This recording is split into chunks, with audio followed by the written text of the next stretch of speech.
तर काहीच माहित नव्हतं. मग त्यांनी अटॅक केला. पण काही सोल्जर्स त्यांचे जागे होते पर्शियावाल्यांचे. त्यांनी ते वरती असते ना, ते किल्ल्याच्या वरती असं ते वाजवत असतं बेल, ते त्यांनी वाजवली जोरात. सगळेजण उठले. तरी पण त्या अथेन्स वाल्यांनी सगळ्यांनी त्यांचे ते किल्ले होते तेव्हा त्याला वेढा दिला. असं केलं होतं त्यांनी सगळे सोल्जर्सनी. ते खालून अशी मारत होते काय एरोज आणि भाले.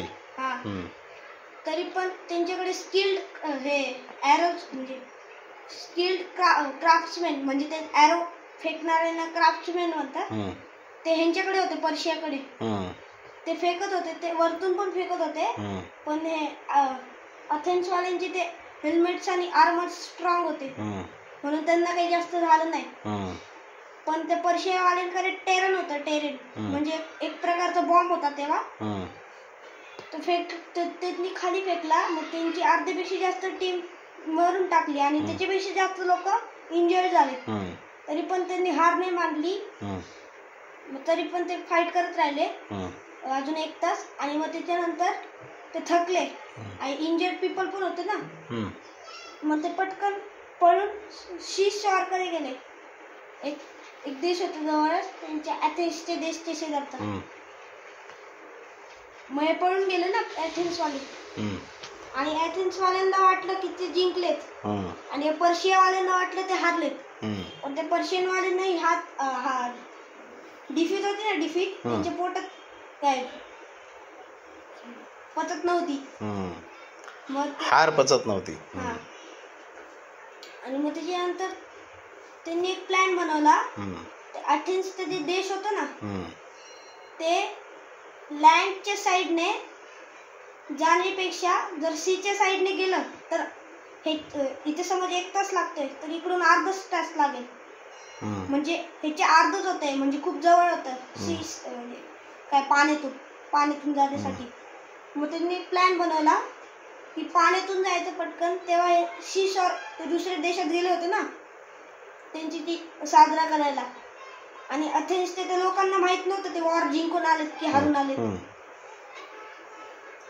आणि जर पोचले असते लवकर पर्शियावाले आणि त्यांनी जर काय अटॅक केला असता तर त्यांना वाटलं असतं अथेन्स लोकांना की आपण मॅच हारलोय, पण ते जिंकले होते ना अथेन्सवाले. मग त्यांना सांगायचं कसं, आता पर्शिया सोबत आहे ना, त्या अथेन्सवाल्यांनी एक गुप्त तो असतो ना जासूस, तो ठेवला होता त्यांच्या. मग तो जशी बातमी काय आली ना, तो पटकन गेला त्यांच्याकडे आणि सांगितलं की असं असं झालंय, हे अटॅक करणार आहेत, सी साईडने करणार आहेत. आणि मग त्याच्यानंतर ते म्हटले आता हा मेसेज घेऊन कोण पाठवणार की आपण ही मॅच जिंकलोय. जर त्यांना ते जर आधी पोहोचले पर्शियावाले तर आपल्या लोकांना वाटेल आपण मॅच हारलोय. आणि जर त्यांनी ते गेट खोललं आपल्या देशाचं तर मग आपण सांगून गेलो होतो ना गेट आम्ही जे म्हणजे गेटवर जेव्हा आवाज येईल ना तुम्हाला तेव्हा गेट खोलून टाका, मग तेव्हा आम्ही असू, असं त्यांनी सांगितलं होतं. तर मग जर पर्शियावाल्यांनी जर गेट वाजवलं आणि जर त्यांनी खोललं तर ते आतमध्ये डायरेक्ट अटॅक करतील ना. मग कोणाला पाठवायचा मेसेज द्यायला की आपण ही मॅच जिंकलो आणि कोणी गेट खोलू नका, पाय खाली की अटॅक करणार आहेत. मग त्याच्यानंतर तो फिलिपाईट्स होता ना, फिलिपाईट्स तो एका डे मध्ये 100 किलोमीटर पळायचा, त्याला सांगितलं ते. आणि मग तो लँडच्या रस्त्याने पळत गेला. मग पर्शियावाल्यांकडे ते हवेचं असतं ना ते कापड ते होतं आणि तेव्हा हवा पण फास्ट चालली होती. मग ते पर्शियावाले पण फास्ट येत होते, पण याची स्पीड जास्त होती. त्या फिलिपाईट्ससाठी इझी नव्हतं, कारण तो मागचे 2 दिवसात 200 किलोमीटर धावून आला होता आणि तो थकलेला होता पूर्ण. तरी पण तो त्याच्या देशासाठी काही पण करू शकत होता. बरोबर. आणि इन्क्लाब जिंदाबाद, वंदे मातरम. आता पळत आला आणि मग ते पर्शियावाले पण जवळ आले होते. म्हणजे पर्शियावाले इथे होते, तो इथे होता आणि हे देश इथे होता. मग हे पण जवळच आले होते. हम्म, पण ह्याची स्पीड जास्त होती तर त्याच्या पायात काहीच नाही, ते ऊन पडलं होतं. हम्म, त्याच्या पायात चप्पल नाही, तर त्या काय ती वाळू असते ना, ते हम्म. डेझर्ट मध्ये कशी वाळू असते Yes. तशी गरम होऊन जाते, गरम होऊन तशी जाते. वाळू होती त्याची. हम्म. आणि त्याची पाय जळत होते, तरी पण तो पळत गेला फास्ट मध्ये. आणि मग तो तिथे पोहोचला आणि तो पूर्ण थकलेला होता, त्याने एक थेंब पण पाण्याचा पिला नव्हता. हम्म.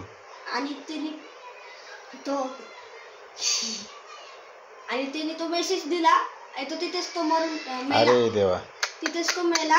हा. पण अथेन्सवाल्यांनी म्हणजे त्याचा आधी विचार नाही केला, त्याच्या नंतर विचार केला. पण त्या अथेन्सवाल्यांना ते समजलं ना, मग त्यांनी गेट खोललं नाही.